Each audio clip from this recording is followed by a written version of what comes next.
Hello my friends and welcome back to the channel. Today we are talking about a topic I get a lot of questions from you guys on, and that is how to sign tracks with your favorite labels. So today I'm going to demystify the whole process. I'm going to give away all my secrets and show you how I signed tracks with labels like Confession, Insomniac, Musical Freedom, Mousetrap, Dimmock, Bite This, and a bunch more. I'm also going to be giving away my Label Contact Spreadsheet to everyone in my Patreon community. That's the exact spreadsheet I use with all of the labels and emails. I think there's over 50 in there that I use when sending out music to get it signed. So if you want to learn more about that, as well as get some email templates that I use when sending out tracks to labels, there's a link down in the description so you can learn more. Okay, so in this video, we're going to talk first of all about why you should even sign your tracks with labels, the benefits as well as the downsides, and then I'm going to go through my 7 steps I use when sending out music to get it signed. Okay, first of all, what do labels actually do when you sign with them?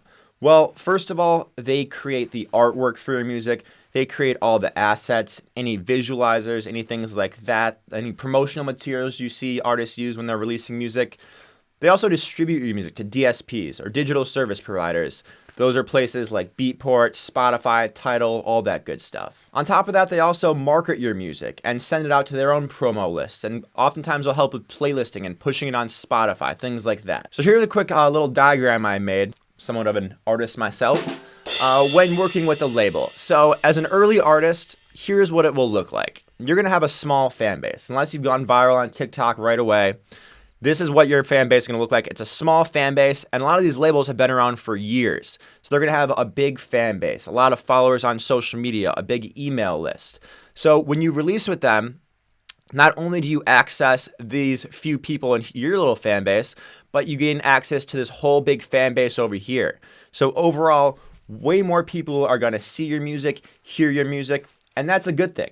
These are a lot of potential fans, people who might fall in love with your music and your brand and then follow you on social media and keep up with all your future releases. Now, as you grow as an artist, the diagram might look more like this, but you can see here, even though your fan base is about the same size as the labels, there's always going to be people in the labels fan base, followers on their Instagram, on their Facebook, on their TikTok, who aren't your followers that you're going to gain access to and who could fall in love with your music. So even as a big artist, there's a lot of benefits to releasing with the label. On top of that, a lot of labels throw parties. They'll do a label takeover at a festival or a big tour around the country. And if you don't release that label, you're not going to be able to play these shows. So there's a lot of access to live events that can come along with releasing with certain labels. You also just generally gain momentum in your career by releasing with the label. Everyone kind of views it as cool, as a good thing. And it can really make more people believe in you and show them that you're on the right track to success.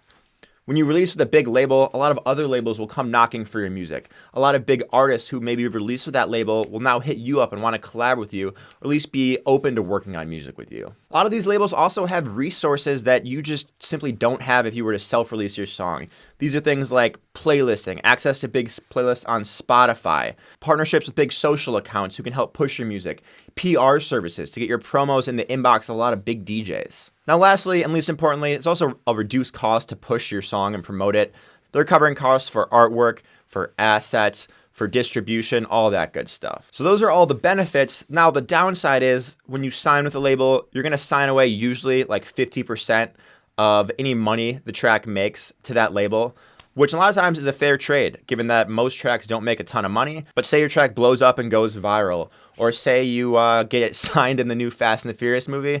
If you make $10,000, they're probably going to take half of that. So risk reward, but in most cases, I think it's a great idea. So now at this point, if you're sold on releasing with a label, I'll show you the 7 steps I use when signing tracks with labels. Let's get ready to rumble! Number 1 is to get your songs ready. The biggest determining factor in getting your music signed is the quality of the music. I wish I could show you some tricks and hacks in this video to get your track signed, but unfortunately, for the most part, it comes down to the quality of the music. You want to make sure that any tracks you send out to these labels are as good as you can possibly get them. You're not going to want to send tracks that are rough and in the email say, hey, by the way, they're not mixed and mastered yet. You're going to want to have them fully mixed, ideally mastered to the best of your ability, or you can pay someone to have them master you. That could probably help your chances. The better the track is sounding, the better your chance of success and them signing it. You're going to want to pick 2 to 3, 4 max of your best songs that you think will be a fit for a certain label. Do not send a whole playlist of 10 of some of your early drafts you made 2 years ago. It's not going to help your chances. It'll probably just annoy the label A&R. Now you can send a radio mix, a shortened version, or the extended mix, the full song for DJs. I've sent both in the past, had success with both, but just make sure you kind of label it as such when you do send it. Now, once your songs are ready, make sure you properly label them. A proper label or song title will look like this: artist name, space, hyphen, space, song title, extended mix or radio mix. And for the most part, usually send them waves. They want to hear the most high quality file version of the song. All right, now next, we're going to upload them to SoundCloud. I think SoundCloud is the best way to send demos for a number of reasons. Number one, people are familiar with it. And number two, it has stats. It provides insights to show you who listened to your track and when, as well as if they downloaded it. When you upload your track to SoundCloud, you're going to want to make sure it's set to private. You're also going to want to set the permissions to enable downloads so that if the label likes it, they can download it and show it in their A&R meetings. Now you're going to want to put all your demos in a playlist like this one. Label, artist name, demos for XYZ label. And you're going to want to also make sure that you upload these tracks right before sending to the label. What a label doesn't want to see is a playlist that was created 3 months ago and all the tracks have 80 listens on them.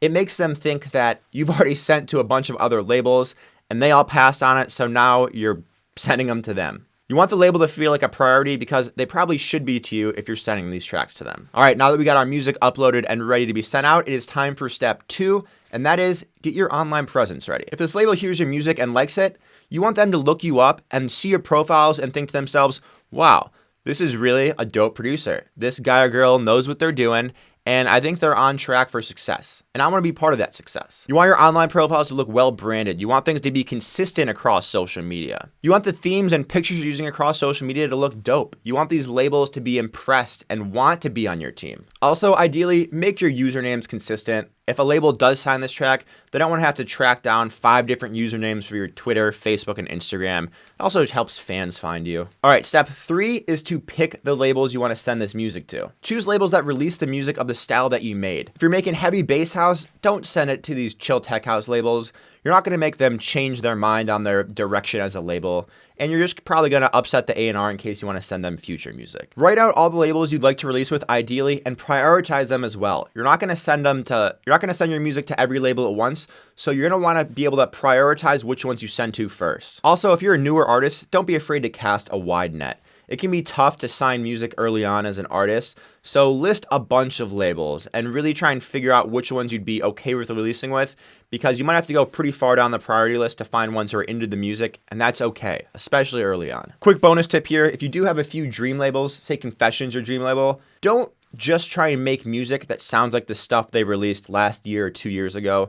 Labels are looking for new, innovative sounds, not like recreations of what they've already released. Okay, we're moving along here. Step 4, if you have your label list ready, prioritized and everything, now it's time to find contact information. One of the quickest ways to do this is just Google label name and then demo submission, something like that. Websites like Labelbase will often have the contact info, or you'll see it listed somewhere else. Sometimes they'll have it in their SoundCloud listed over here. Oftentimes they'll have it in their website listed somewhere. Another great place to check is their Facebook page and their About section. A lot of times they'll have info there on how to submit your demo. Another great place to look is Instagram. A lot of times we'll have that contact info in here, or is the email listed. That will be the demo submission email. Also, as I said previously, if you want to shortcut this whole process, I have that full label contact spreadsheet posted in my Patreon community with 50 plus labels and their emails you can send to. So check that out if you want to save some time here. So if you're struggling to find the label contact information online, which sometimes is the case, you can try and look for that label A&R, the person who's actually sorting through the records, because sometimes they're pretty public about their position there. If you can figure out who this person is,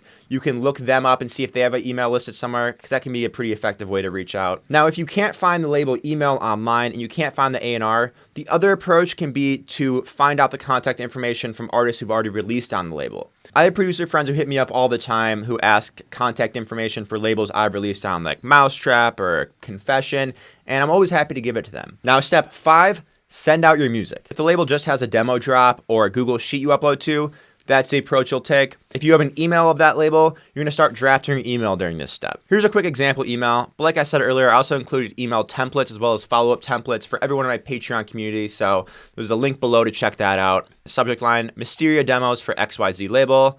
the below. Hope you're having a great week. I'm an upcoming producer from Los Angeles going by Mysteria, and I've been a big fan of XYZ's releases for years. I recently finished a few new songs that I think could be a great fit for your label.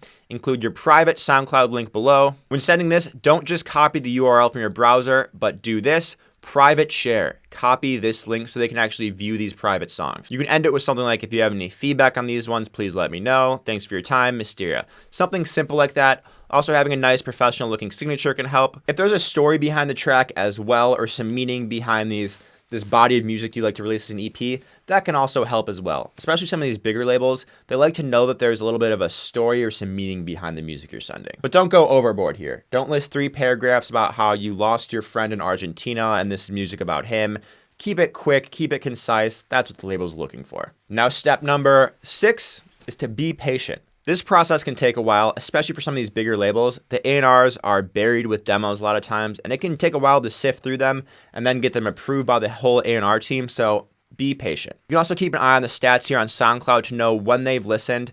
If the label listened like a week ago and didn't download it and you didn't hear a response, unfortunately, that probably means they don't want to sign it, and there's probably no benefit of following up and asking for that feedback I know you're looking for. When a label wants to sign a track, oftentimes they'll download it or they'll reply right away saying that they're interested. Now, if it's been 3 or 4 weeks and there's no listens, nothing like that on the email, now it's time to follow up. These people get busy just like everyone else, and a lot of times these emails slip through the cracks, so a little bit of follow-up is okay, but don't go overboard here. If you send that follow-up email and they still haven't listened, it might be a better approach. Instead of sending another follow-up email, try and go about contacting them another way. Going overboard with follow-up and demanding feedback and all this stuff, it'll just hurt you in the long run. It'll just annoy the A&Rs, and the real goal is to build a genuine relationship with these people. All right, guys, that's it. Those are the 7 steps. I hope this was helpful. This is kind of the video I wish I'd seen when I was starting out as a producer, so I wanted to kind of pay it forward, create this for all of you guys, and show you some of the things I've learned along the way. But if you have any questions, as always, let me know in the comments below. I'm always happy to help, and I answer every comment down there. So yeah, thanks for watching. Good luck producing, and I'll see you next time.